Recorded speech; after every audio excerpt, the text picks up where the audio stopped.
When the wind came down from the bitter range that night, it brought the taste of iron with it, old blood and a threat yet spoken. The moon was too thin to light the path proper, but folk still gathered at the old abandoned chapel outside Dry Hollow, torches coughing against the dusk. Somewhere inside, she waited with her wrists bound in front of her, a rough rope digging half-moons into skin, gone raw from hours of being tugged like cattle. They called her the witch bride, though no wedding ever blessed her head. Maida was her name, but most had forgotten that when the preacher's boy took sick last winter and never woke warm again, they whispered of her mother's potions, of herbs she kept in small brown bottles.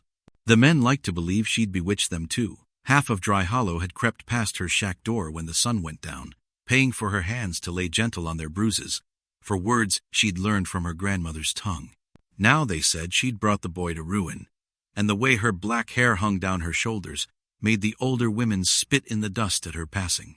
So they came tonight, hammers and pitchforks, rough pine planks nailed into a sign, Witch Bride. They'd slap it against her back at dawn and march her to the hanging tree, let the wind swing her thin body until the name they branded her with rotted from memory. Inside the chapel, Maida watched her shadow dance on the broken floorboards. She was 19, but the rope cut deep enough to feel centuries old. She prayed once in her mother's words, not for rescue, but for the silence that follows pain. She could smell the pitch burning outside, hear the crackle as some drunk fool tripped and cursed. The cold stone at her back gave her spine something solid to push against. They hired him from 2 counties over. Saul Merton, once Union Blue, now a drifting gun hand with skin weathered like saddle leather. He'd killed enough men to know ghosts cling to your boots, but coin made the weight feel lighter. They promised him $50 to do it quiet, slip the rope round her neck before dawn broke proper, leave the body where the crows could argue over it. He'd said yes with a dry throat. Then he rode hard under the rattling stars, dust in his eyes, revolver warm against his ribs. When he tethered his horse behind the chapel, the animal snorted like it smelled a storm. Maybe it did. Inside, Maida lifted her chin when the door swung wide. The torch behind him cast Saul's figure against the warped pew's broad shoulders, a limp in his step that never left him after Shiloh. His boots thudded on the floor as he crossed the room slow, like approaching a skittish colt. The rope hung coiled at his hip, same rough fiber that bound her wrists. They looked at each other, witch and gunman, ruin and ruin. Maida's eyes, dark as crow feathers, did not flinch. Saul's mouth worked once around the words he was paid to speak, but nothing came. The wind pushed through the broken window then, rattling the glass like brittle teeth. Maida didn't move. She smelled like smoke and crushed sage. Saul's hand hovered at the rope, but his knees found the splintered boards instead. A man paid to kill, brought down by the quiet defiance of a girl with blood on her wrists, and the name burned into a sign waiting outside. Somewhere behind him, the torch guttered low, spitting sparks like prayers swallowed by the wind. Saul stayed there, knees pressed into grit and ash. For a heartbeat he tried to remember if he'd ever knelt for anything but whiskey and graves. Maida watched him through a veil of loose hair, lashes shadowing the bruise rising along her jaw, where a man named Epps had backhanded her for cursing his barley crop last spring. "You're here to hang me," she said. Not a question. Her voice was dry, raw as prairie brush. She did not sound afraid. That unsettled him more than the bruises. He looked up, eyes tracing the rope burn around her wrists. His hand drifted to the coil at his side. He could feel the weight of $50 silver already, and the bigger weight pressing the bones beneath his ribs. "You don't look like a witch," he said, voice cracking at the edges. The words felt foolish as they fell out. He thought of the men who'd hired him, how they'd passed the bottle between them and spat tobacco juice at his boots. Said it would be simple. Said she ain't even gonna fight. They didn't know her eyes. Maida leaned back against the chapel wall, wincing as splinters bit into her shoulder blades. "What's a witch look like?" she asked, like she genuinely wanted him to say. Saul opened his mouth but closed it again. He didn't know. He'd shot men for stealing horses, for cheating cards, for calling him traitor when the smoke of the war still clung to him. But this, a girl with wrists like willow twigs and eyes that didn't plead this, was not a killing that fit in his chest. He pulled the knife from his boot, the same blade he'd carved his wife's name into a fence post with, back before her lungs filled with the wet cough and left him talking to dirt. He flicked it once, testing the edge against his thumb, then held it out handle first. "Turn around," he said, his voice low. She narrowed her eyes but obeyed. When he pressed the blade against the rope, the coarse fibers gave way, one by one. She hissed when blood came back to her hands, raw lines like angry red rivers. Outside, the crowd had drifted to the far end of the chapel, drunk on firelight and rumor. They'd tied the witch bride sign to a stake in the ground, ready to hammer it to her back come dawn. A boy ran past the broken stained glass, his laughter carrying something feral, like even the children here could taste the rot of cruelty when it was served up warm. Saul pulled Maida's hands in front of her, rubbed warmth into her wrists without looking her in the eye. "I can get you out," he said. The words felt dangerous in his mouth, like mutiny, like hope. Maida studied him, the gunman's hands rough on her skin, the tremor in his breath. She thought of her mother's voice, soft and singed with old country syllables. "There is always a way out, girl, even if you dig it with your teeth." "Why?" she asked. No accusation, just curiosity, blooming in a throat gone dry from too many prayers unsaid. Saul's mouth twitched, trying to find a shape that made sense. He didn't say it was her eyes, or that the rope felt heavier than any bullet he'd ever chambered, or that somewhere deep in him there was a boy who'd once knelt at an altar like this, praying for forgiveness he never earned. Instead, he said, "Because I can." And when he looked at her, he wondered if it was true. Outside, the wind shifted, carrying the faintest scent of rain. Maida flexed her fingers, the burn of the rope still hot under her skin, like a mark she'd carry until she buried it herself. Saul stood. The chapel creaked under their breath. Somewhere far off, a coyote sang its own prayer to the moon, a reminder that the wild doesn't care for witch hunts or hired guns. The first nail on the witch bride sign split when a hammer missed its mark. A bad omen, some might say. Maida's eyes flicked to the sound, then back to Saul. "How far can we run before dawn?" she asked. Saul glanced at the horse waiting in the brush, breath steaming. He figured it was a question worth pleading for. Saul pushed open the warped chapel door with his shoulder. His palm pressed to Maida's back, not rough, not urgent yet, just enough to remind them both that breath and boots make noise in the dark. The torch flames guttered low in barrels of sand. The men had drifted off to argue about whiskey and women they'd never earn. A sliver of mercy. Outside, the night pressed cold against Maida's raw wrists. She tugged the tattered shawl higher around her throat, but the rope burn pulsed like a brand, a promise that Dry Hollow never forgets what it thinks it owns. Saul's boots sank into the dry dirt as he led her behind the rotting picket fence where his horse waited, flank twitching under moonlight, thin as a blade. The gelding was a swayback sorrel named Granger. Saul kept one hand on Maida's elbow as he untied the reins. Granger's breath clouded the air, ears flicking at distant shouts. Somewhere behind the chapel, someone kicked over a whiskey jug. The sharp crack of clay breaking startled Maida's heart up into her throat. Saul felt it in the tremor under his fingers. "Up!" he whispered, and laced his palms to lift her. She hesitated, her skirts torn where they dragged her from the creek that morning. Mud dried into black veins at the hem. She looked at Saul like she wanted to say something sharp, but the words died behind her teeth. Instead, she stepped into his hands. He hoisted her up, easy, lighter than a sack of winter feed. Her knees hugged the saddle horn as she gathered what little of herself was still hers. He swung up behind, the old leather squealing under their shared weight. His left knee ached, as it always did when cold came down from the bitter range. He pressed his heel to Granger's ribs, and the horse moved forward, slow at first, then quick as the dry brush allowed. Behind them, the chapel shrank into shadow, a carcass of promises no god bothered to keep. Maida twisted enough to look back once. She saw the sign, Witch Bride, nailed, crooked to the stake where they'd meant to hang her shame for the crows. Wind worried the edge of the plank, made it creak like it knew it didn't belong there either. "You ever ride double before?" Saul asked, voice low near her ear.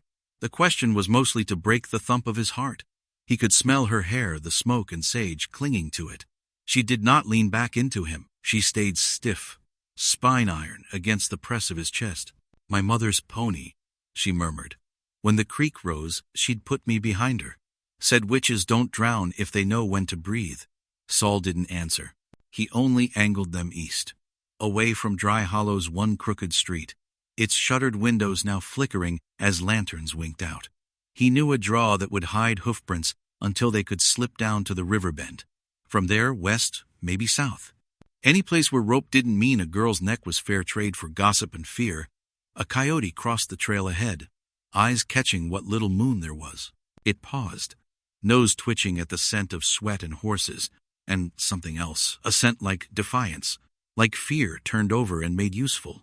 Then it loped off into the brush, tail a pale flag in the darkness. Behind them, voices rose, someone yelling Maida's name like they owned the syllables.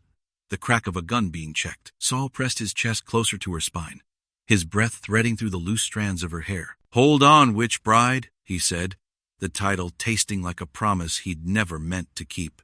Maida's fingers tightened on the saddle horn, the cold night wind licking her cheeks raw. She swallowed the bitterness in her mouth, not from fear this time, but something meaner, stronger. In the hush between hoofbeats, she heard her mother's voice again. "There is always a way out, girl, even if you dig it with your teeth." By the time Granger's hooves struck the old river draw, dawn was just a smudge behind the black pines. Saul held the reins loose, but his body tight, eyes flicking left and right at every snapping branch. Maida felt his breath at her nape steady, force steady, and beneath it the hammering drumbeat that belonged to every man who'd done a wrong thing for a right reason. Or maybe the other way around. She hadn't spoken since the coyote crossed their path. Her hands had lost the sting of rope, burned to the cold instead, fingertips pale, knuckles locked to the horn like it was the only thing tying her to this world. In some ways, it was. They slid down the dry wash, Granger's hooves scattering stones like brittle teeth. Saul knew this, cut a shallow vein that spit them out near Wren's Ford if they made good time. The townsfolk behind them would be slower, meaner than smart. He counted on that. Ahead, the creek lay flat under the sliver moon, a mirror for the first blue hint of dawn. Maida turned her face into Saul's shoulder once, not to lean but to hide the cough that rattled loose from her ribs. She'd been cold too long, starved too long. She thought of the rope they'd pressed to her throat once already. She felt its ghost every time she swallowed. Saul slowed Granger at the water's edge. The gelding snorted steam, ears flicking at frogs singing their dawn songs. Saul dismounted first, boots crunching on frozen reed.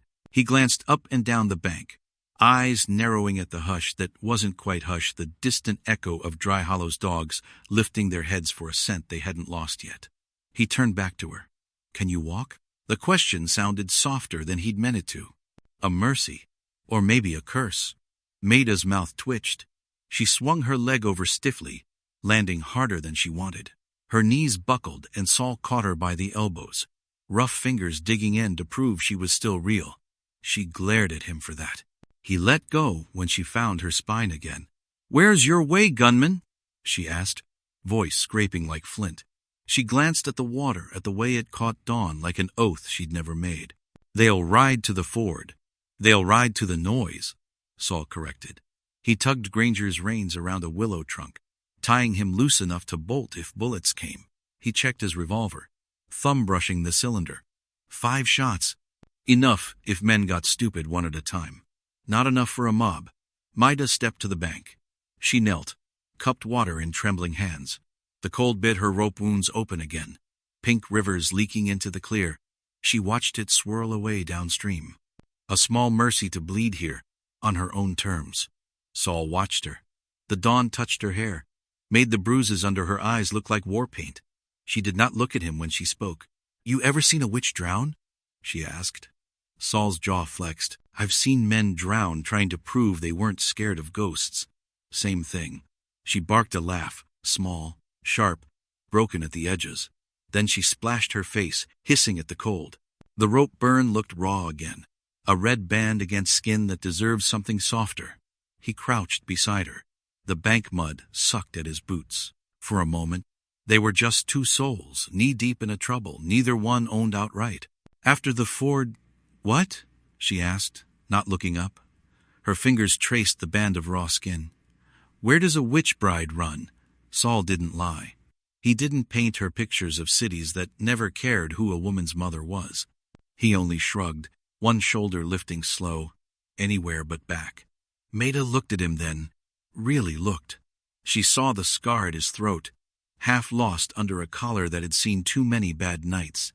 She wondered what he'd been hired to kill in himself before he found her instead. Behind them, a crow called out sharp, mocking, like it knew whose name was still nailed to a stake in Dry Hollow's frozen ground. Maida dipped her fingers into the creek one more time. She imagined the sign floating away, splinters softening in the current. She imagined it rotting somewhere no man could read it again. She stood. She did not thank him. Instead, she said, "Then let's go." The hush didn't hold. Hush never does. Not when men feel the itch of righteousness on their tongues. They were halfway through the shallow stretch, the ford's current licking at Maida's skirts, when the dogs found them. One bark first sharp and lonely, then three more, voices tangled like thorn bramble. Maida froze mid-step, water pulling at her ankles, the cold snatching breath from her lungs. Saul's hand caught her elbow before fear rooted her in the creek bed for good. "Don't look back," he told her. His voice felt like the only solid thing for miles. She didn't. She pressed forward instead, each step scraping raw skin on her thighs, where wet fabric clung and bit. Granger's reins trailed behind them, the old gelding snorting clouds of steam as he trudged across, half spooked but loyal enough to follow the weight of Saul's shadow. On the far bank, the land opened wide scrubland and low pines, the soil turning gritty, where the frost hadn't yet stolen every inch of softness. Saul pulled her up onto dry ground, mud dripping from the hem of her dress like spilled ink. He turned back once, caught the flicker of torchlight flicking through the trees where the river curved. Voices rose above the dogs, drunken, riled, too proud to admit fear but eager to bleed it out of someone else. Saul counted 4, maybe 6. He prayed it was no more than that. He'd seen worse odds, but back then he'd had a line of men in blue beside him, not a girl trembling beside an old nag in the pines. Maida bent double, palms pressed to her knees. Her breath came in little sobs she didn't want him to hear.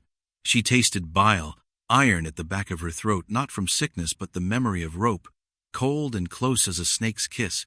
She spat it into the dirt. "Can you ride?" Saul asked, urgency tamped down under each word so it wouldn't break them both. She straightened, wiped her mouth with the back of her wrist. "I can," she said, though her legs trembled traitor. He almost smiled. Almost. He boosted her back into the saddle. The gelding shifted, ears flicking at the dogs that bayed louder now, voices closing the gap like night swallowing a match flame. Saul checked his revolver again, thumb brushing the edge of each chamber. 5. He'd meant to spend them in silence. Now he'd spend them buying minutes. He pressed his palm to Granger's flank, breathed a word only the horse knew. The old beast stepped forward slow, picking through bramble and frosted grass.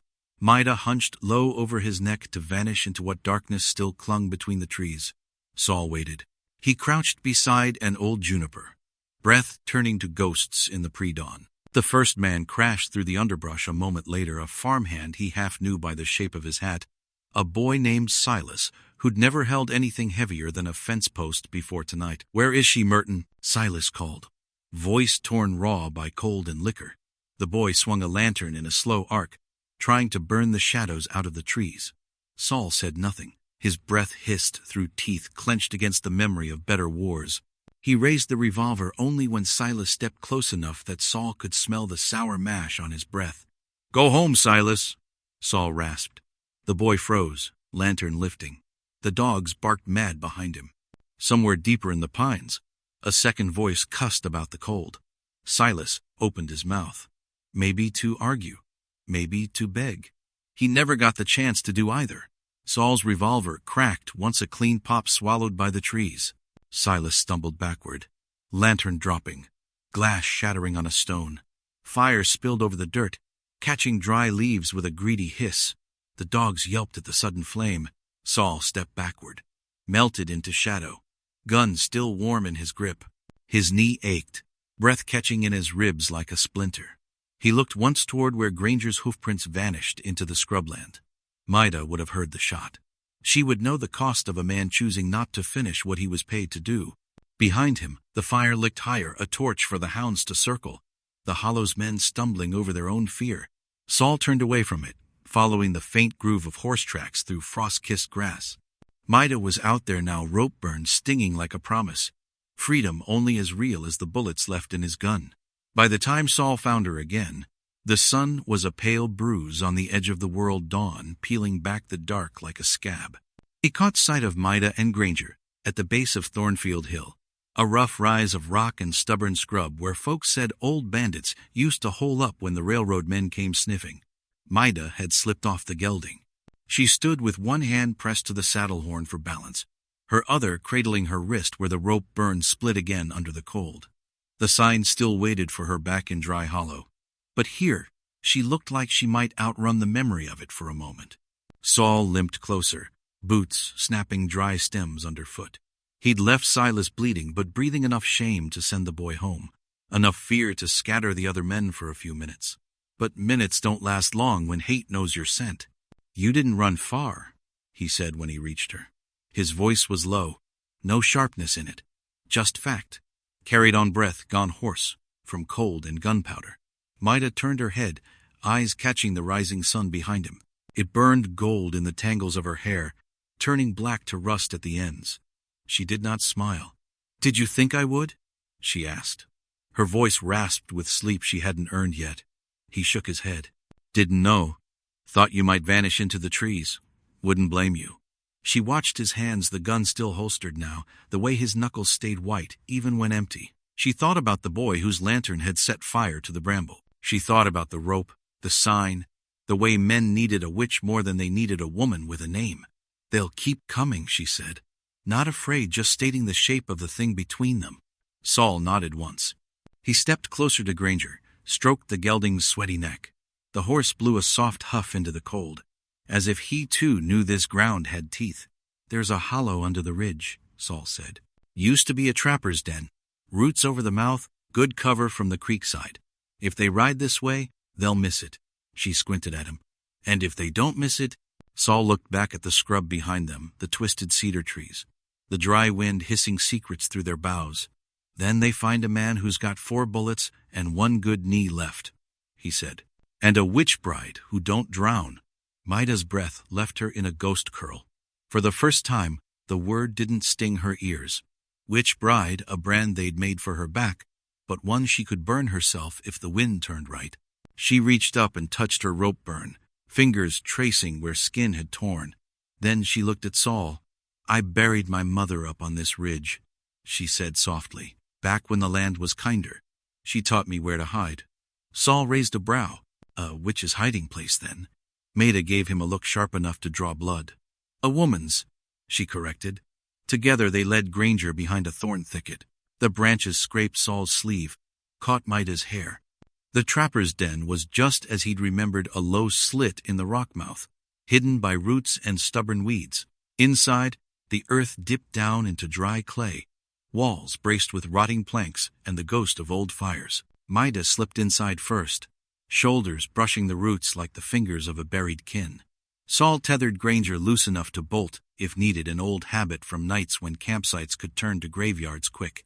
Then he ducked in after her, the cold pressed close by the earth's belly. Maida sat cross-legged in the dirt, the sign of the rope burned bright on her wrist as she tucked her hands under her arms for warmth. For a breath, neither spoke. Outside, a crow called a single cry that cracked the hush like a curse. Saul sat across from her, back against the dirt wall. He pulled his coat open and tossed her the flask hidden inside. She sniffed it once, then drank. The burn went down like a brand made welcome. "You trust me now?" he asked, voice raw.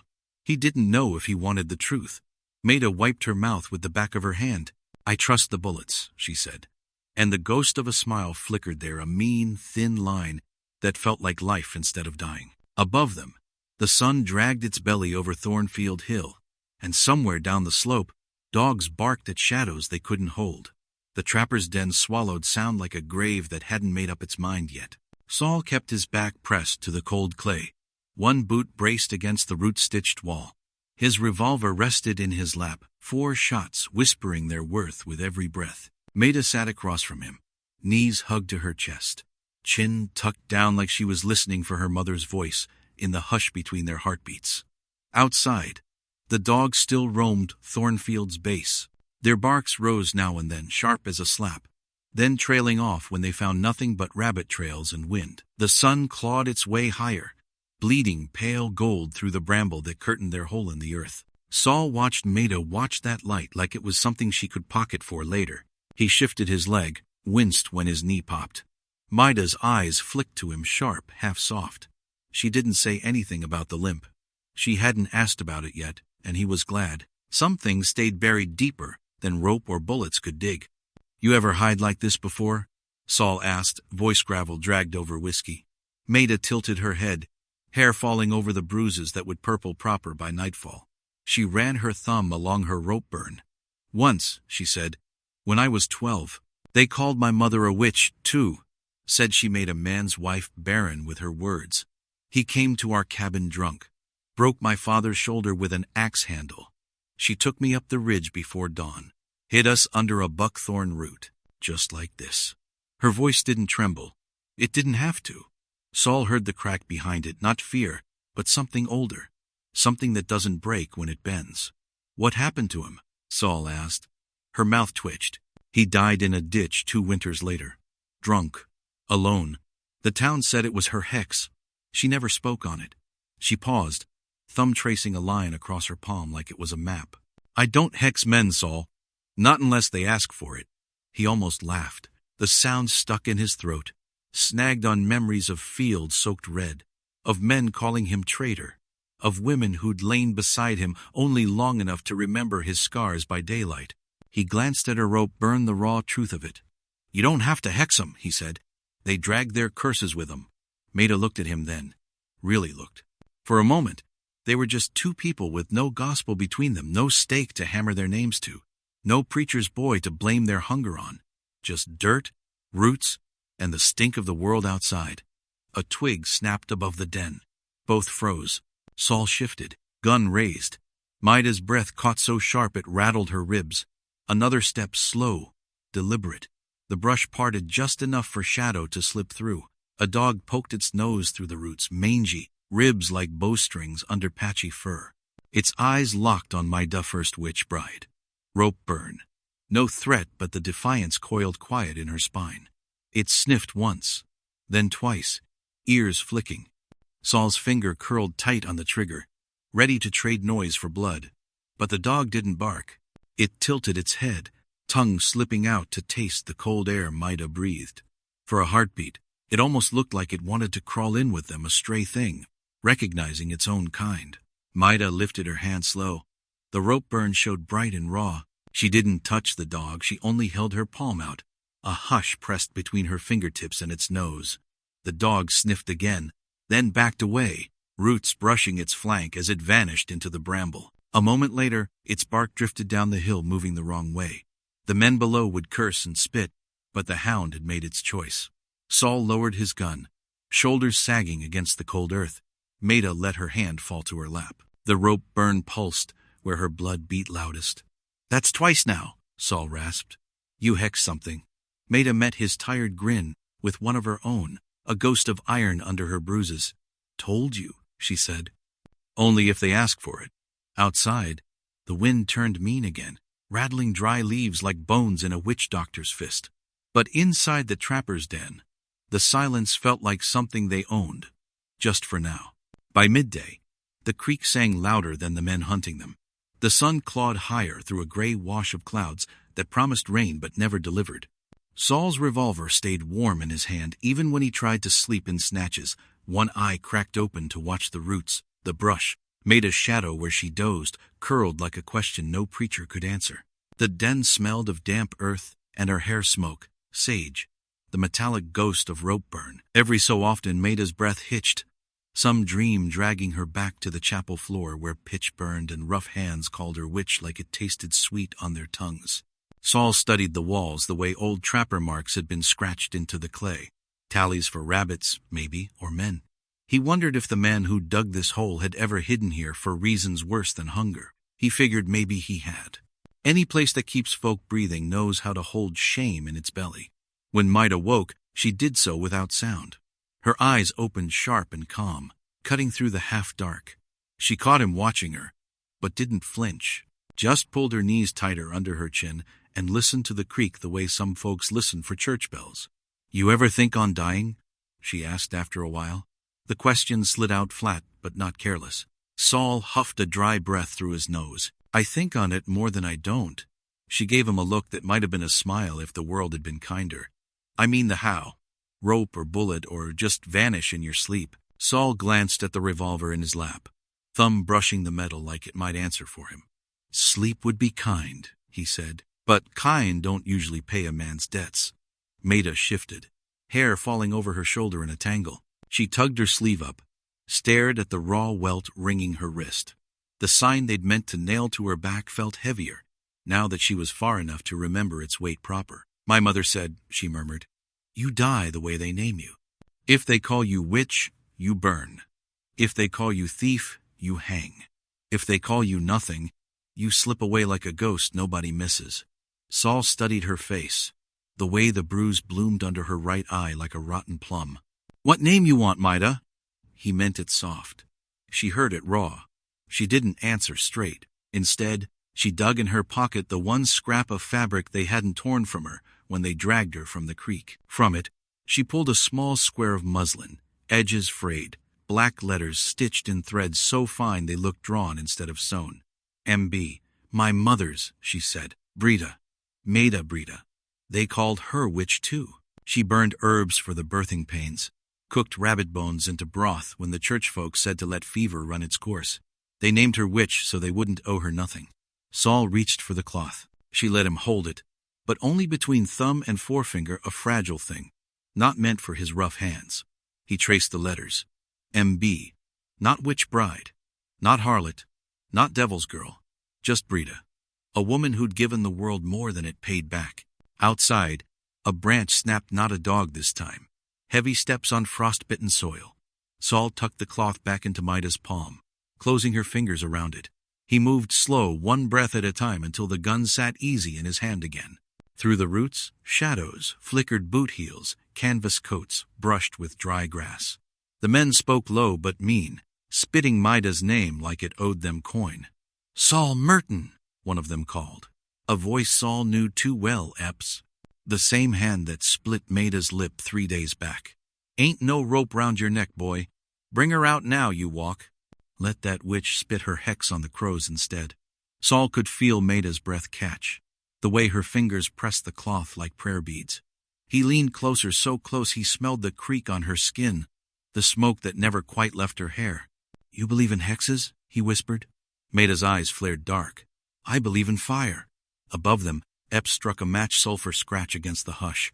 He touched it to the bramble near the den's mouth. The dry twigs flared up eager, spitting sparks into old roots and brittle leaves. Smoke crawled in, tasting their skin first before the flame could. Saul cocked the hammer back, the metal click a promise no preacher could break.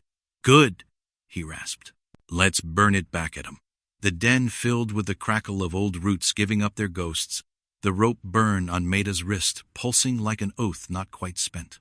The roots hissed when the fire found their dry belly. Sparks danced between Saul's boots and Maida's bare ankles, each lick of flame, tasting at old secrets buried in Thornfield's belly. The trapper's den, which had once been a cradle for ghosts and rabbits and men with broken reasons, now breathed smoke thick enough to choke a lie from any throat. Outside, Epps's laugh cracked like a fence post splitting in frost. Smoke her out, boys, he hollered. Let the bitch crawl on her belly like she made us do. His boots scraped soil above their heads. Maida pictured his grin yellow as old bone, spit dripping into the fire he'd started. Inside, Saul's lungs rattled with every drag of breath. He pressed his bandana over Maida's mouth with one hand, the other gripping his revolver like it could argue with the flames. Maida's eyes burned from more than smoke. The rope burn on her wrist flared raw, sweat mixing with the sting until the welt felt like a truth she wouldn't hide again.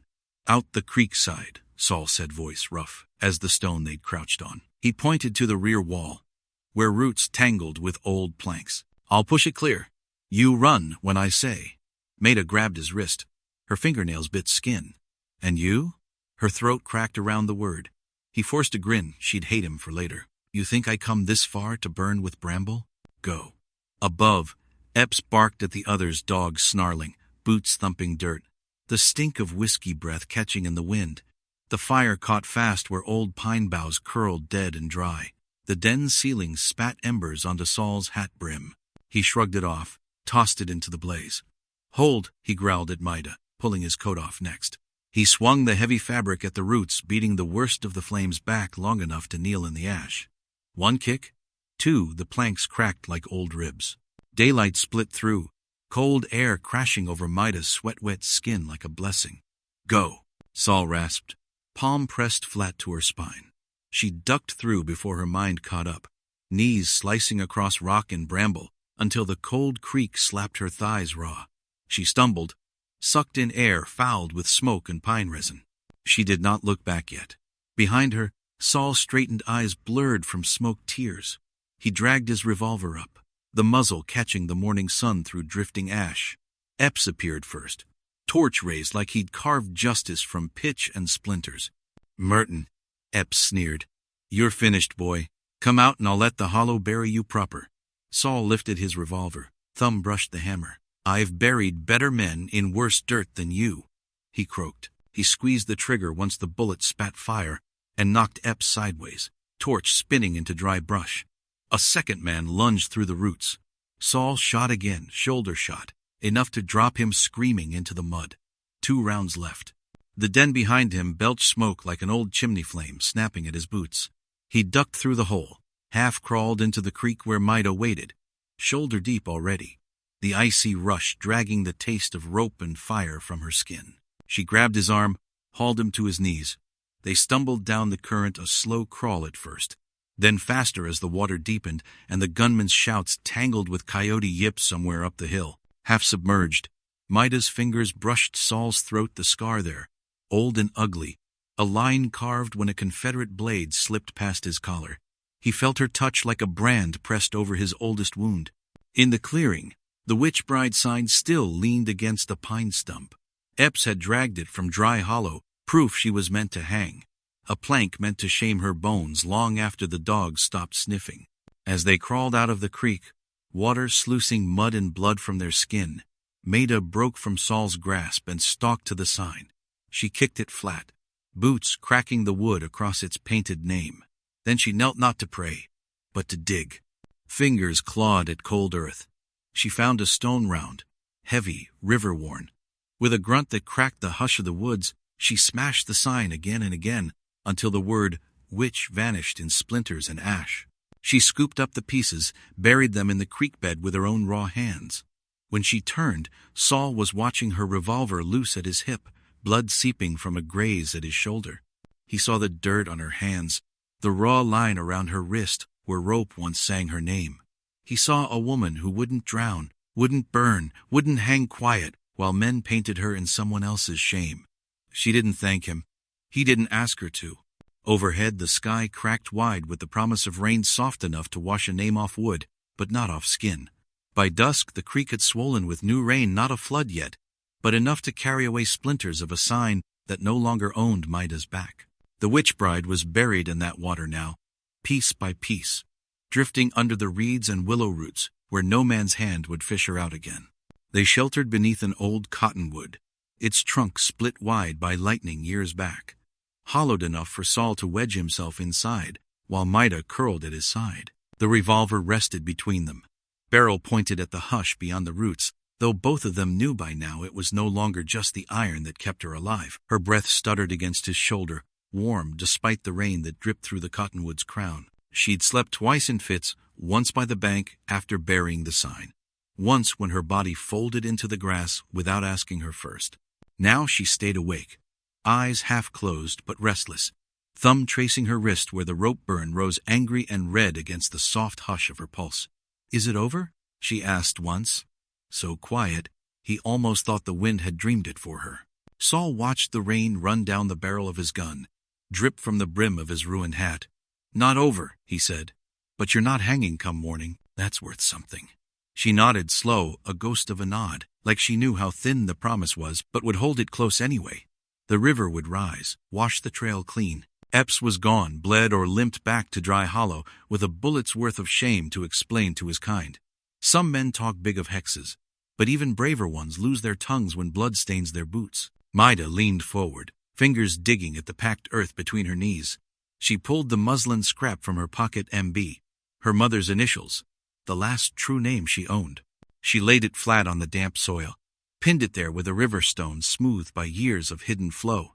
My mother's gone under this sky, she whispered. Her bones know this ground. But they don't own me. Saul felt something hitch under his ribs, a warmth and ache all at once. He shifted closer, coat sleeve brushing her shoulder. He wanted to tell her she was free now. He wanted to swear that $50 silver couldn't buy what he'd kept breathing for today. But all he managed was, keep it close. If you run, run with your own name. Leave the rest for the hollow to choke on. Maida's eyes lifted dark, storm-slick, no plea in them, no mercy asked or owed. Just that same small crack of defiance that had split a mob wide enough for her to crawl through alive. She scooped the muslin back up, pressed it to her lips, then tucked it down the front of her bodice like a heart that beat louder than any noose. When she looked at Saul, she did so without flinching at the ruin in his face, the lines carved there by old war, old debts, old nights under skies that gave nothing back. I'm going west, she said. Not a question, a truth laid flat between them. There's a woman in Red Valley knows my mother's ways. Midwife. Herbalist. She'll give me a name that feeds me instead of starves me. Saul studied the ground, the print of his boot heel next to her bare toes. You'll make it? He asked. She huffed a breath that might have been a laugh if the world were softer. If the river keeps my sins, and the hollow keeps my bones, she said, I'll make it. They sat like that until the hush of rain grew thick enough to drown the sound of their ragged breaths. When the dawn bled its first thin light through the cottonwood, Saul rose stiff and slow. He helped her to her feet, his hand on her elbow, hers on the rough scar at his throat. Neither said goodbye. Neither promised to wait. When Maida stepped into the open, her hair caught the new sun, a dark flame. Rope burned bright as an old wound healing slow. She did not flinch when the wind carried the faint echo of Dry Hollow's dogs baying far behind them. She only turned her face west, away from the hanging tree, the chapel, the sign buried under creek stones and rain. Saul watched her go until the brush swallowed her skirts. The revolver hung at his hip like a promise kept at last. He pressed his palm to the cottonwood's split trunk, felt its old burn under his hand. Somewhere beneath the roots, rainwater carried away the last splinters of the witch bride sign, a name washed clean, carried far enough that maybe no man's tongue could dirty it again. In that hush, the land asked no forgiveness.